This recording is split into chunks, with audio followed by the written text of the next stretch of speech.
Hello, in the video. Today we're gonna take a look at Gigalith here with the new move Meteor Beam in the Open Ultra League.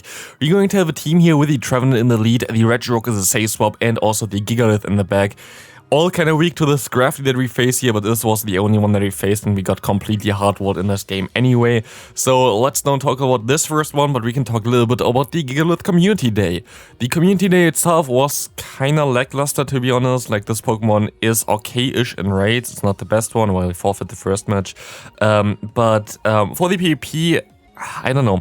This move itself, Meteor Beam, is not exclusive in the main series games towards Gigalith.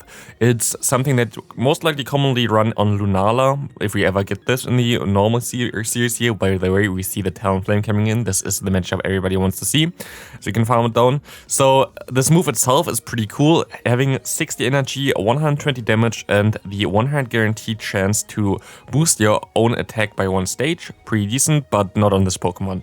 And this is the issue with this Pokemon in general. Yes, I went 8-2, but how much impact did Meteor Beam really have? I think it only helped me in one game, and I think in other games, if I would have had the Rock Slide, it would have been just a little bit better. So on the Pokemon itself, I don't really think it really helps, but in general, it was fun to use. So we can take a look a little bit more at the games now. We have our lead here with the Trevenant, which are going to be able to counter those water types that you don't want to face with your backline, and as well the fighting type that you don't want to face with your backline.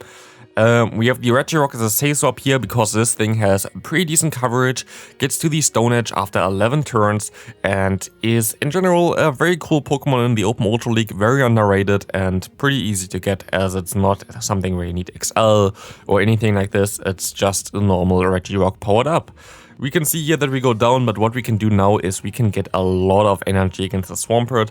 I know for sure that they are not going to allow me to farm them all the way down. I would need to throw here, but they swap perfectly into their Walrein, which is fine for me because I can just go for one Seed Bomb and I can go for another Seed Bomb and I can get this Pokemon pretty low. And what I can do now is I can go into my Gigalith and just smack them down. We catch the Icicle Spear here, which is amazing because you don't want to get hit by an Earthquake. We are pretty squishy, but we can still farm a Swampert, and let's see what's in the bag. It's going to be a Crobat, and my opponent decides to forfeit immediately here, as we see the next opponent having an alone Ninetales in the lead here. Pretty horrible lead. We can go into our Regirock. Let's see what they want to go into. They go into their Cresselia. Cresselia against Regirock is a pretty decent matchup for the Cresselia, sadly. You will not be able to 3-shot the Cresselia with the Stone Edge. Cresselia is just a little bit too bulky for this, but you're going to be able to do some pretty nice damage, and you can farm down later on with your Trevenant, which is going to be also pretty nice, I guess. We can go for another Stone Edge here, will not KO, but they can KO us with the next charge move, and it's, I don't know, kind of hit or miss if I want to shield here or not. Maybe I should have actually shielded here. I think I would have been able to realign in the 2-shield scenario because I already got them so low. I don't think it was a good Cresselia that they had. But it's fine, as we see the Gigalith coming in now against the Giratina. And yeah, like, this is going to be an interesting matchup. We can take a look first time at the animation for the Meteor Beam in this video. As we can see here, it has a pretty cool animation, to be honest. And we can also see that our attack gets boosted by this, which is going to be nice. We're going to shield up this move. We kind of need some damage on this Giratina, but we're not going to get this shield here because the opponent already has, I think, 4 charms in. They will be able to get to the next charge move, so I'm not allowed to shield anything here, sadly. And it's going to be also a little bit of a tough one, but it's okay, as we can now go for one Seed Bomb. And we will be able to get the KO here, but sadly it will not be able to KO the final Pokemon, which means both losses are already gone here in this video. The games are already always randomized in which order they come. I don't know which order they come in general, so yeah, those were the 2 losses. And now we can take a look at some wins, I guess. Let's see here. First one, we see a Talonflame in the lead. We can go ahead and go for the Regirock, and we see a Cresselia coming in. Again, not the ideal scenario, as you have the lead that is a hard loss, and you have the safe swap, which is also a soft loss here, so you're not going to be able to realign anything. I also always get comments on how do I get, like, the balls and like quests and stuff like this at the same time while playing. You can just use your Go Plus or whatever device you have and connect it, and you can still do it while Go Battle League. Before, it always caused some lags during Go Battle League, but nowadays I don't really feel any lag at all, so pretty safe to play the normal game while playing Go Battle League. And we see here The opponent going for a charge move again. We cannot realign. We have 2 shields left. They have 2 shields left. We have to swap immediately. And we see the Talonflame coming in. And we see our Warring coming in. And here's the one game where Meteor Beam really helped me, I think. With this move now, I'm going to be able to boost my attack. Of course they're going to shield, but I just want to have their smackdown damage anyway. Like, I don't really care too much about like the charge moves hitting. I just want the damage with my smackdown.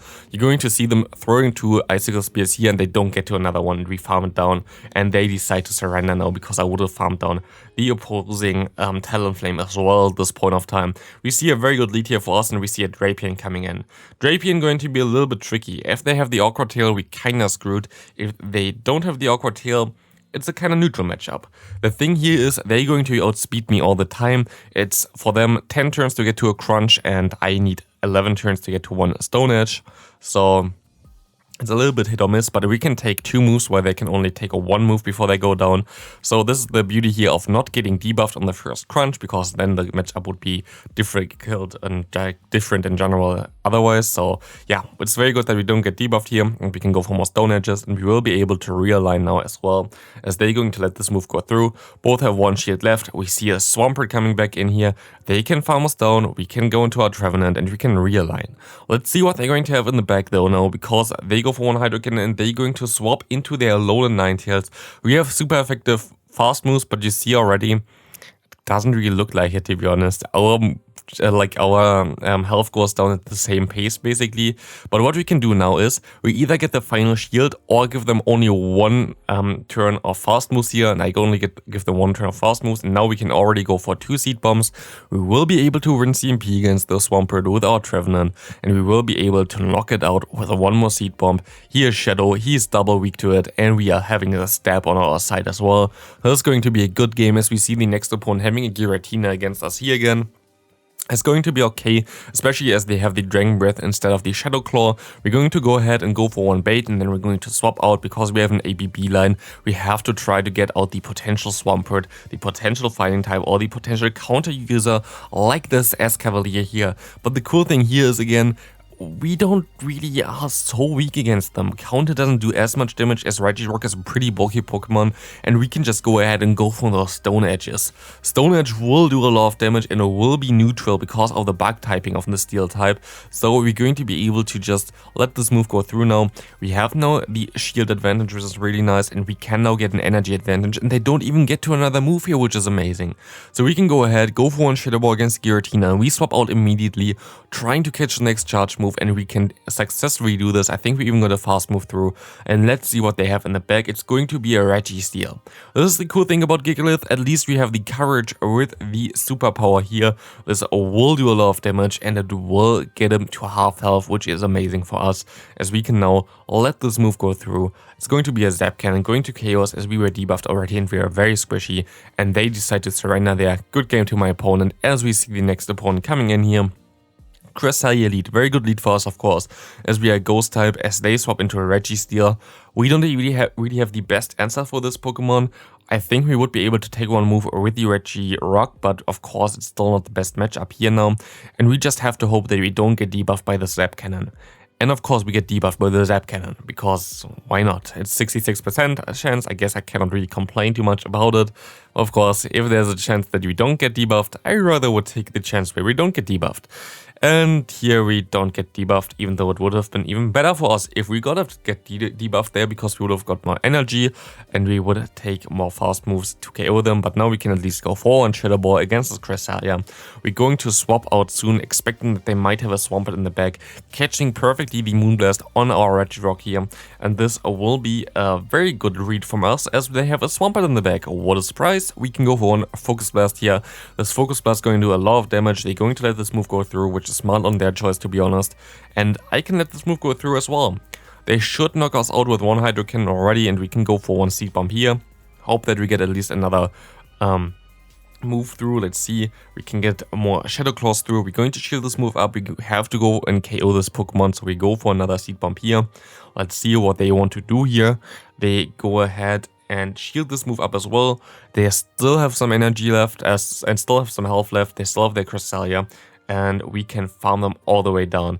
And now we would be able to go for the Meteor Beam if they would have allowed us to do this. This was like the perfect opportunity for an amazing KO, but of course my opponent sadly went out before. We see the next opponent having a Stunfisk in the lead. Very good for us, of course, if we can go for one Shadow Ball here, and this Shadow Ball will do some pretty decent damage if they don't shield it, but they shield it. Doesn't really matter too much, unlike the matchup in the Great League where the Trevenant is a little bit more squishy. In the Open Ultra League you're going to be able to easily survive 2 rock sides here, and you will be able to go for more Shadow Balls, threatening the health of the opponent and also getting maybe another shield. But they do not shield, they go for the rock side again. I can shield up here, and I'm not going to be able to farm all the way down, so I'm going to swap onto the rock side perfectly into our Regirock here, trying to farm down over the lock on, but we're actually gonna bait out the Venusaur. Very good for us, as we of course have still our Gigalith in the back that really doesn't want to face a Venusaur here, and we can actually go ahead and shield this move. We're going to be able to definitely outspeed this Venusaur anyway, so we can go for one Stone Edge, and they have to throw before they can get to their third move basically, so they cannot store a move for our Trevenant anyway. And we will see here that I can just go for one Shadow Ball now. And we see as well that we're gonna be able to get the next Pokemon coming in onto one Meteor Beam.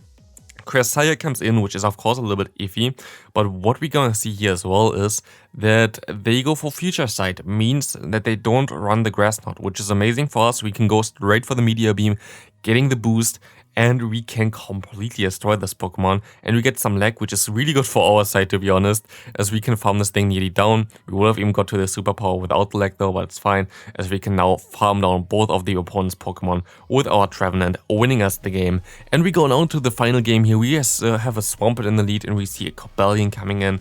We can go ahead and let the first move go through, but I actually want to shield it because it's most likely a Stone Edge.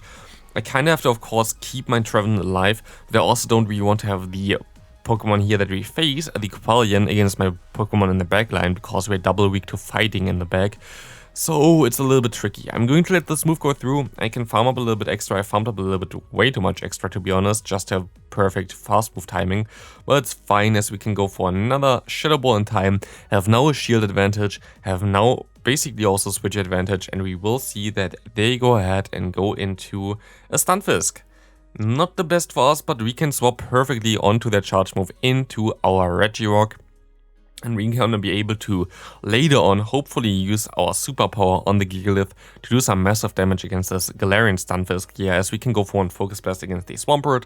We have one move start with our Trevenant. We will be able to win Team here, as we saw already before, and we will be able to take one move here. Actually, I can get to another charge move, which is amazing for us, as this Regirock now is an official Swampert answer, and we can go into our Trevenant. We try to catch the move, didn't work out, and now we have to hope that they throw the Earthquake. Because we're going to shield here, we need that they throw the Earthquake, and they throw the Earthquake, which means we can go for the superpower, which is going to do a lot of damage, and this is going to be a good game now. We have a move start on our Trevenant, but yeah.